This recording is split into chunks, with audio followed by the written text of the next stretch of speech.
नमस्ते है सबैजनालाई। वेलकम ब्याक टु नेप स्पोर्ट्स रेडार। हामीसँग जोडिनु भएको सबैलाई धेरै धेरै धन्यवाद छ। वर्ल्ड कप 2026मा चाहिँ अहिलेसम्मको सबभन्दा ठुलो म्याचअप आउँदैछ है त। म कुरा गर्दैछु ब्राजिल भर्सेस मोरोक्को। यो म्याच भोलि बिहानको 3:45 AM मा स्टार्ट हुनेवाला छ। म्याच भने न्युयोर्क न्युजर्सी स्टेडियममा हुनेवाला छ। यो गेमको स्टेक चाहिँ धेरै नै हाई छ, किनकि जसले पनि यो गेम जित्छ ऊ सायद यो ग्रुपको टप पोजिसनमा एन्ड हुनेवाला छ र यो ग्रुपको सेकेन्ड पोजिसनमा एन्ड अप हुने टिम चाहिँ नकआउटमा सायद फ्रान्स या फिर स्पेनसँग म्याचअप हुन्छ। सो मोरोक्कोको लागि चाहिँ यो म्याच एकदमै इम्पोर्टेन्ट छ। मोरोक्कोले अलि डिफेन्सिभ नै खेल्नेवाला छ र उनीहरूको डिफेन्सिभ लाइन पनि नर्मली भन्दा चाहिँ अलि डिप नै हुन्छ जस्तो छ। ब्राजिलको कुरा गर्दाखेरि चाहिँ ब्राजिल त वर्ल्ड कपको सबसे फेभरेट टिमहरूमध्ये एक हो।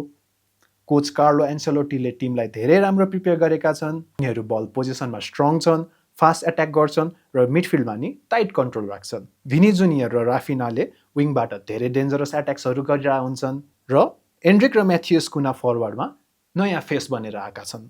मिडफिल्डमा पनि ब्रुनो र क्यासेमिरोको पर्फेक्ट ब्यालेन्स देखिरहेको छ। डिफेन्समा भने मार्क्विनेस र ग्याब्रियलले सोलिड लाइन बनाइराखेका छन्। सो ब्राजिल चाहिँ as a overall strong team नै देखिरहेको छ। र अर्को साइडमा हेर्दाखेरि मोरोक्को 2022 वर्ल्ड कपको सेमिफाइनलिस्ट हो। उनीहरू धेरै टफ र डिसिप्लिन टिम हो। कोच मोहम्मदले उनीहरूलाई कम्प्याक्ट डिफेन्स र फास्ट काउन्टर एट्याकमा प्रिपेयर गरेका छन्। क्याप्टेनका रूपमा हाकिमी राइट साइडबाट एट्याक र डिफेन्स दुवै गर्छन्। सोफियान अम्राबाट र एजेडिन मिडफिल्डमा हार्डवर्क गर्छन् भने फरवर्डमा आयुब अल्काबी र ब्राह्मिन डियाज सडनली थ्रेट दिन सक्छन्। मोरोक्को सेट पिसमा पनि धेरै नै स्ट्रङ छन् र बिग टिमहरूलाई फ्रस्ट्रेट गर्ने खुबी भने उनीहरूले मजाले राख्छन्। यो म्याचमा हेर्ने पर्ने ब्याटल चाहिँ ब्राजिलको फ्ल्यासी एट्याक यानि कि भिनी र राफिनिया भर्सेस मोरोक्कोको अर्गनाइज र फिजिकल डिफेन्स। यदि ब्राजिलले अर्ली गोल गर्न सके भने गेम इजिली ब्राजिलको हुनेवाला छ। तर मोरोक्कोले टाइट ब्लक बनाएर काउन्टरमा वेट चाहिँ गर्नेवाला छन्। र यति हेर्दै नेप स्पोर्ट्सको प्रेडिक्सन चाहिँ छ ब्राजिलले मजाले जित्नेवाला छ। मलाई चाहिँ के लाग्छ भन्दाखेरि ब्राजिलले 1-0 जित्छ।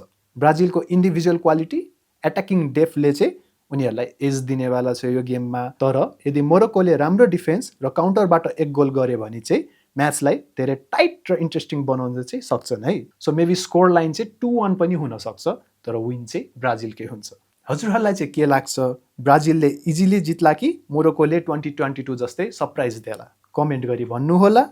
भिडियोलाई लाइक गरिदिनु होला, सेयर गरिदिनु होला र नेपस्पोर्ट रेडारलाई सब्सक्राइब पनि गरिदिनु होला। मिल्छ भने बेल आइकन पनि थिचिदिनु होला। हामी फेरि नेक्स्ट म्याच एनालाइसिसमा यहीँ भेट्नेवाला छौँ। अहिलेको लागि जय फुटबल, जय नेपाल।